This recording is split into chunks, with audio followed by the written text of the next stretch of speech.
Tidak hanya aparat kepolisian dan TNI terjun dalam pengamanan malam Natal dan Tahun Baru, namun ribuan pecalang akan dilibatkan dalam pengamanan juga di Kabupaten Buleleng. Menjelang perayaan Natal dan Tahun Baru, sejumlah objek vital di Kabupaten Buleleng akan dijaga ketat oleh aparat kepolisian serta dibantu TNI. Pengamanan dilakukan dengan menempatkan sejumlah personel di sejumlah tempat ibadah serta pintu masuk Buleleng.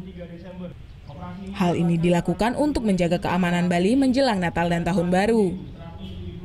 Tidak saja aparat kepolisian dan TNI, namun ribuan personel pengaman adat atau pecalang akan dilibatkan untuk menjaga tempat ibadah seperti gereja di saat umat Kristiani merayakan Natal. Ini dilakukan sebagai bentuk sinergi antara aparat kepolisian dan desa adat. Jadi rekan-rekan dari pecalang juga akan terlibat dan ini kesadaran dari mereka sendiri.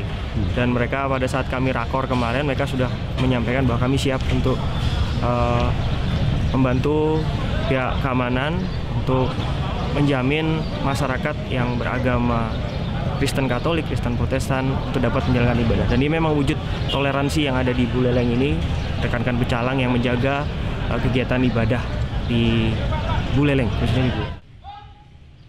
Sementara itu, menurut Ketua Pasikian Pecalang Kabupaten Buleleng Gede Anggastia, bahwa nantinya setiap gereja setiap desa adat wajib menurunkan sebanyak 12 personel pecalang yang secara bergantian menjaga umat Kristiani melaksanakan ibadah.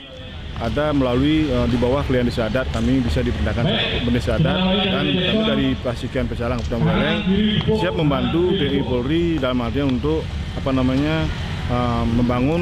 membangun keamanan atau berpartisipasi mengamankan wilayah kita masing-masing. Dari 40 rumah ibadah serta gereja di Kabupaten Buleleng, nantinya akan dijaga oleh 35 personel kepolisian serta TNI serta pecalang.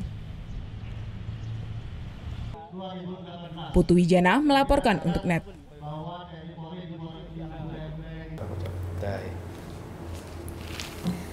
Udah selesai kan nontonnya? Nah, jadi jangan lupa buat like, komen, dan subscribe ya.